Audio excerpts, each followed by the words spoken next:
est la seule équipe d'Europe à pas avoir de domicile, mais à être aussi fort à domicile. Je sais pas si vous vous rendez compte, les gars. Le Barça a pas perdu cette saison à domicile. Et pourtant, on joue jamais à domicile, c'est aussi simple que ça, les gars. On a joué à domicile dans 3 stades différents. Dans un stade à moins de 6000 personnes, où on a gagné 6-0.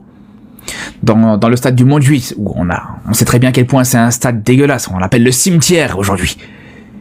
Et dans un stade du Camp Nou qui est en travaux, qui est vraiment dans une situation vraiment horrible, avec les échafaudages, tout ça, avec une capacité qui est pas optimale, où tu peux pas accueillir tous les supporters. Et malgré ça, les gars, tu perds pas quand t'es chez toi. Tu perds pas à domicile.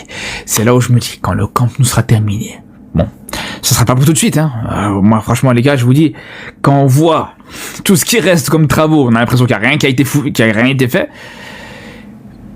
Mais quand on y pense, les gars, quand on y pense, les frères, quand le Camp Nou sera terminé, stade dans la capacité totale, toit fermé, tout ça, franchement, ça va être exceptionnel, les frères, vraiment. Même si vous entendez pas, dites-vous que là, en fait, ils sont en train de parler du frère de Lamine Yamal, mais que pendant 43 secondes, c'est Lamine Yamal qui diffuse en boucle. C'est quoi le but? Monsieur Laporta, s'il vous plaît, vous prenez les meilleurs avocats du club, vous-même, vous êtes avocat déjà, et vous prenez les meilleurs avocats de Lamine Yamal, vous vous chargez de cette histoire. Voilà. Où ça parle du frère d'Ansu Fati, mais ça met Lamine Yamal qui danse derrière. Et après, ils vont faire un vieux communiqué qui sera pas vu, qui aura, bref, pas de visibilité. Ils vont s'en sortir comme ça. Parce que TV Quattro, là, c'est situé à Madrid. Est-ce qu'on doit être choqué? Ah non, il y en a vraiment, limite, vraiment, ouais. Le pire, c'est que quand tu vas voir, du coup, leur page par rapport au Barça, là, ça fait, une impression, mais carrément, il y a plus de commentaires que de likes. Et quand ils postent autre chose, un like, 2, des fois 0. Regardez. Parce qu'évidemment, ils ont repris l'article de ABCDES, je sais pas quoi là, bref, ABCD espagnol qui est basé aussi à Madrid. La police, encore une fois, a clairement notifié que ça s'est pas passé chez Lamine Yamal. Donc, je sais pas, faut qu'ils viennent faut qu'ils viennent nous expliquer pourquoi ils ont fait ça. Croyez-moi, les gars, ils ont fait exprès. Non, mais faites pas jurer, les gars. Ils ont fait exprès et ils savent très bien ce qu'ils font. Mais faites pas jurer, les gars, ils savent très bien ce qu'ils font. Sincèrement, les gars, dans l'histoire du football, est-ce qu'un joueur a déjà subi ce qu'il Lamine Yamal subit? Sincèrement, je me pose la question. Parce que j'ai jamais vu un joueur subir l'acharnement que Lamine Yamal subit. Le pire, c'est qu'il fait rien. Il fait rien. Donc là, on apprend ce matin que le frère, je sais pas si c'est le grand frère ou le petit frère d'Ansu Fati est accusé de V. Et pour illustrer ça, qu'est-ce qu'ils font? Au fond, c'est l'image de Lamine Yamal qu'ils utilisent, les gars. Les gars, ils ont fait exprès, les gars. Ils ont fait exprès. Parce que comment tu peux confondre le frère d'Ansu Fati avec Lamine Yamal? Comment c'est possible? Expliquez-moi si c'est pas fait exprès. Comment c'est possible de confondre Lamine Yamal et le frère d'Ansu Fati? Comment c'est possible?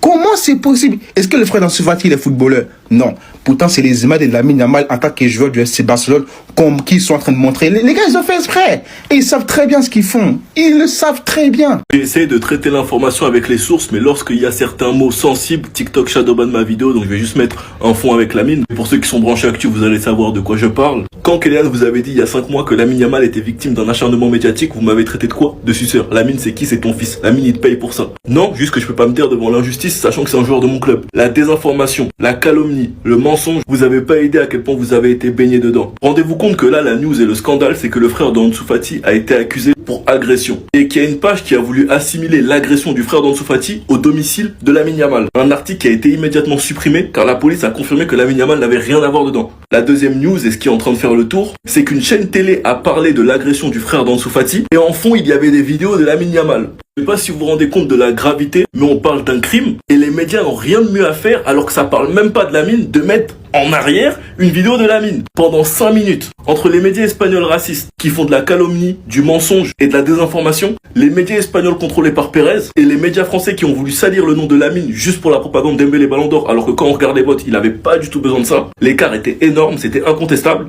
Vous vous rendez pas compte, je vais vous dire quelque chose. Faites le test avec vos parents, demandez-leur qu'est-ce qu'ils ont entendu sur Lamine et vous verrez le nombre de trucs faux qui pensent être vrais juste à cause du nombre de fake news qui sont sortis sur lui. Enfin bref, sinon vous les gars, vous en pensez quoi? Ramenez-vous sur Snap sans s'ennuyer. Eric Chell s'exprime sur la finale Sénégal-Maroc. Écoutez bien ce qu'il va dire. On parle de la finale aussi. Ben, c'est quoi le règlement? Moi, Tu veux dire quand tu es des joueurs moi, je prends pas parti. quitte le terrain pendant 15 minutes, il y a un règlement, c'est match perdu. Moi, je suis joueur de foot. Je sors du terrain. Je vais chercher une bouteille d'eau sur le banc, je bois. C'est carton jaune. Ouais. C'est-à-dire que quand je sors délibérément du terrain, j'ai un carton jaune. Ça, on n'en parle pas. Sénégalais comme Marocains, je pense qu'il y a un point sur lequel on est d'accord avec Eric Chell, c'est qu'au cours de cette CAN 2025, l'arbitrage n'a vraiment pas été au niveau, je pense qu'il faut le dire. Et on a l'impression que d'ailleurs il s'exprime et il dit d'autres choses, que les règlements, ils sont pas connus. Et les règlements, regardez ce qu'il va dire. Les règlements, on les sort quand il y a la polémique.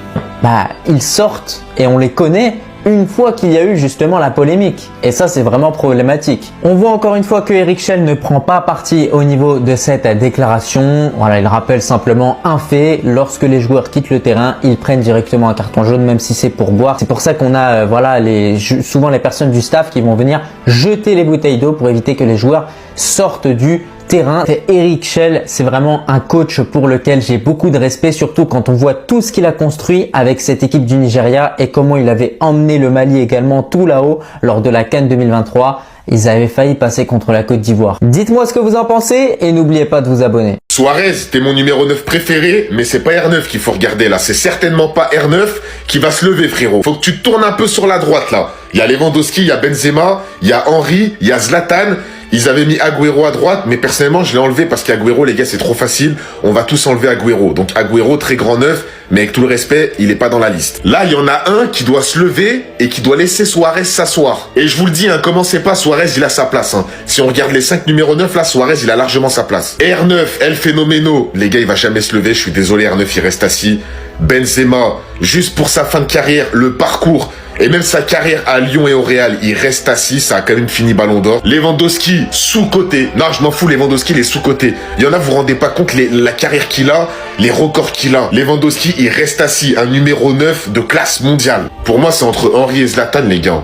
C'est entre Henry et Zlatan. Personnellement, Zlatan m'a plus marqué au niveau de ses buts, sa personnalité, son aura, les retournées et tout. Mais je pense que Henry est plus fort, les gars. Même si j'ai moins connu que Zlatan, Henry, c'est plus fort. Les records en première ligue, c'est un des meilleurs numéros 9 de tous les temps, en vrai, Henry. Donc désolé, Zlatan, tu vas te lever et tu vas laisser El Pistolero s'asseoir.